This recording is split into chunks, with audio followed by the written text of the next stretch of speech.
October 23, 1929. The New York Stock Exchange on Wall Street, New York City. 6 million shares had been traded. The industrial average fell 21 points. According to U.S. News and World Report, brokers told one another that tomorrow morning the turn would come. Prices, they said, had been carried to unreasonably low levels. But on October 24th, which would come to be known as Black Thursday, panic reigned as 13 million stocks were traded. The ticker could not keep up with the selling and ran behind by nearly 5 hours. It finally stopped printing out quotations at 7:08 p.m. Over the course of 2 days, the market had lost over $30 billion.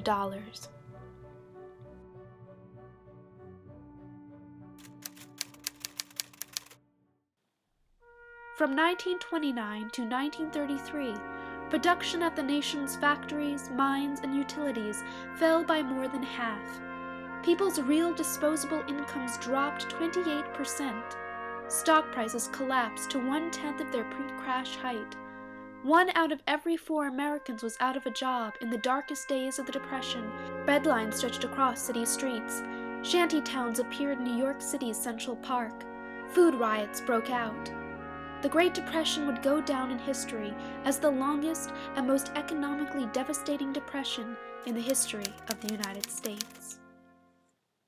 Lawrence Reed, president of the Foundation for Economic Education, in his book Great Myths of the Great Depression, refutes what he believes to be the greatest myth of the 20th century. This myth, propagated by mainstream economists and political science textbooks, teaches that capitalism and the free market economy were responsible for the Great Depression, and only government intervention brought about America's economic recovery.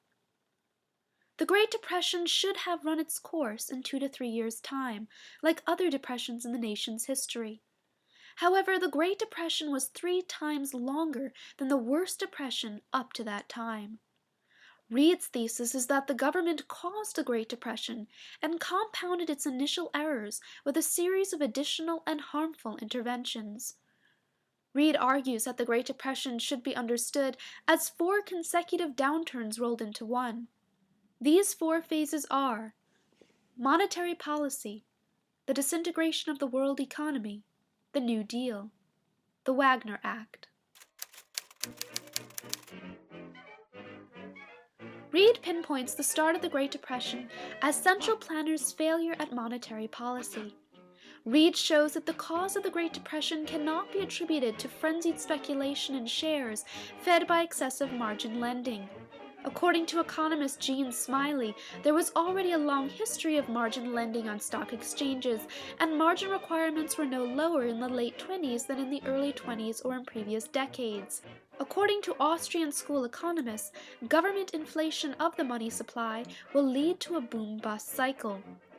Referencing Murray Rothbard's book, America's Great Depression, Reed showed that the Federal Reserve expanded the money supply by more than 60% from 1921 to 28. This drove down interest rates and drove up the stock market and gave rise to the Roaring Twenties. By 1928, the Federal Reserve was raising interest rates and decreasing the money supply. The Fed's deflationary actions would continue for 3 years. The money supply would shrink by 30%. Citing Milton Friedman and Anna Schwartz, the shrinking of the money supply was an enormous drag on the economy, and largely the result of seismic incompetence by the Fed. Reed argues that the stock market crash was only a reflection, not the direct cause, of the destructive government policies that would ultimately produce the Great Depression. Herbert Hoover was president at the outset of the Great Depression. Mainstream economists often deride Hoover for combating the Depression by following a policy of non-interventionist, laissez-faire economics. However, Reed argues that Hoover did not adopt a hands-off-the-economy approach. According to Reed, the first Hoover folly was the Smoot-Hawley tariff passed in June 1930. The stock market fell 20 points on the day the tariff was signed. The tariff effectively barred all imports of foreign goods. Reed argues that if foreign nations cannot sell here, then they will not buy here. Indeed, American agriculture suffered from the tariff. As farm prices fell and thousands of farmers went bankrupt, 9,000 rural banks closed their doors between 1930 and 1933. Other Hoover follies listed by Reed include his high-wage policy and government spending on subsidy and relief programs.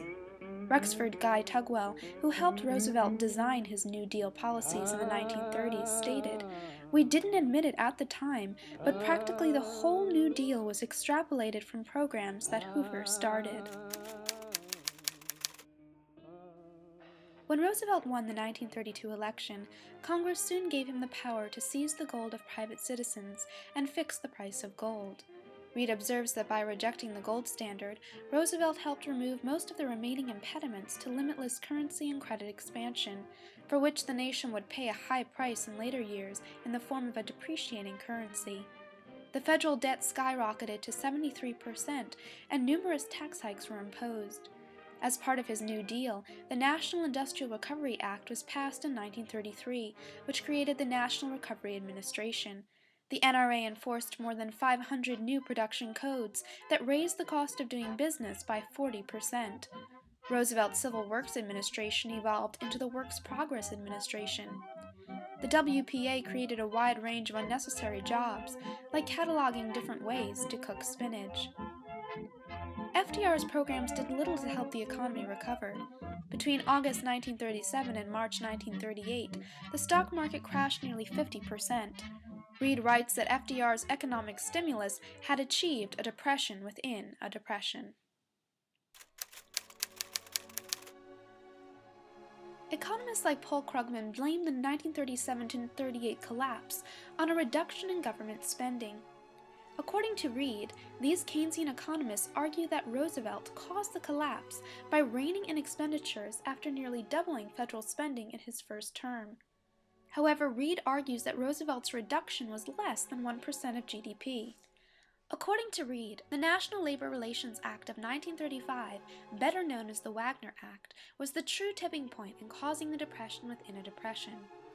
As a result of the act, Reed observes that threats, boycotts, strikes, seizures of plants, and widespread violence pushed productivity down sharply. Unemployment rose over the 10 million mark.